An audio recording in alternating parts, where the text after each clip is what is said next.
போக போக நான் பண்ணது கூட சீரியஸ்னஸ் எனக்கு புரிஞ்சுது. காவேரியோட லைஃப்ல எந்த பிரச்சனையும் வந்துடக்கூடாதுன்னு இப்போதான் நான் யோசிக்க ஆரம்பிச்சேன். அதனால அவசரப்பட்டு சில தப்பான முடிவை எடுத்தேன். அப்புறம் ஒரு வாழ்க்கை. ஆனா இவங்க எல்லாருமே எனக்கு கான்டாக்ட் கொடுத்த விஜயா மட்டும்தான் பார்ப்பாங்களா?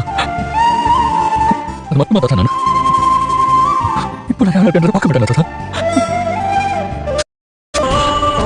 நான் என்ன பண்ணணும் தாத்தா? என்ன அவங்களுக்கு புரிய வைக்கிறது நான் என்ன பண்ணணும்? காவிரி பணம் தப்புன்னு சொல்லி அவங்க அம்மா அடிச்சு எடுத்துட்டு போறாங்க.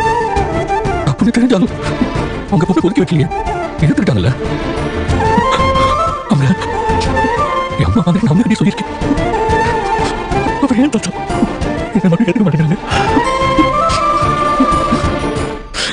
ஏதோ தெரியாம பண்ணேன் தாத்தா. இனி அவங்க பையன் இருப்பா. அவன் வந்து தாத்தா அவ்வளோதான் என்னை விட்டு ஒரு நிமிஷம் கூட இருக்க முடியாது. இப்படி ஒரு சிச்சுவேஷன்ல நான் அப்படி கஷ்டப்பட்டு இருப்பேன்னு தெரியறப்போ நிச்சயமா அவளால இருக்கவே முடியாது தாத்தா. யார் என்ன வேணா சொல்லட்டுமே, என் காவிரிக்கு எனக்கு பத்தி தெரியும். ஆமாப்பா, பொண்ணு பிள்ளையால நீ வர முடியாதுப்பா. காவிரி அவங்க வீட்டுக்கு தெரியாம உன்னை கல்யாணம் பண்ணதே அவ சுயநலத்துக்காக பண்ணதில்ல, அவ தங்கச்சியை காப்பாற்றுறதுக்காக, அந்த குடும்பத்தோட நல்லதை யோசிச்சு பண்ணது.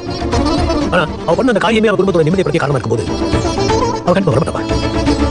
நாம தான் பேசி புரிய வச்சு வர வைக்கணும். இந்த கான்ட்ராக்ட் விஷயத்தினால உனக்கு எந்த பாதிப்பும் வராது. ஆனா நீ பண்ண தப்பால காவேரியோட குடும்பத்துக்கே கெட்ட ஆயிடுச்சு. அவங்க ஏதோ காசுப்பட்டு ஒன்னு நடிக்க அனுப்பிச்சாங்கன்னு சொந்த நான் எவ்வளவு உண்மையா இருக்கேன். என்னோட சென்னைக்கு ஒரு வேல்யூ கிடையாதா? ஒரு தப்பு விஜய், ஒன்னா பத்தி உங்களுக்கு கஷ்டம் உனக்கு புரியாதுப்பா. அந்த ஸ்டேஜ் வரும்போது நீ புரிஞ்சுக்குவேன். ஆமாடா, உன்னை பத்தி புரிஞ்சுக்கிறது மட்டுமே நீ பேசியே, அதே சமயம் காவேரிய நீ புரிஞ்சுக்கணும் இல்லையா? அதை நீ செய்தியா? அப்ப உனக்காக யோசிப்பாங்க ஒத்துக்கிறேன். ஆனா நீ அவள்கிட்ட யோசிக்க, நீ அவளை வச்சு அன்ப பரிசு பொருள் இதெல்லாம் வாங்கி கொடுத்து காட்ட முடியுமா? அது போது நினைக்கிறியா? அப்படியே நல்ல நினைச்சு அவனுக்கு வச்சிருந்தாலும் விஜய் சொல்ல தப்பா அந்த பொண்ணு விஷயத்தோட செயல்பாடு பார்க்கும்போது கான்ட்ராக்ட் பிரச்சனை அவன் மொத்தம் கிழிச்சு போட்டான்னு சொன்னதுக்கு உனக்கு தெரிஞ்ச நீ சொன்ன. அப்பவே காவேரி நான் இப்படி பண்ணது தப்புன்னு கான்ட்ராக்ட் பிரிச்சு மன்னிப்பு கேட்கணும்டா.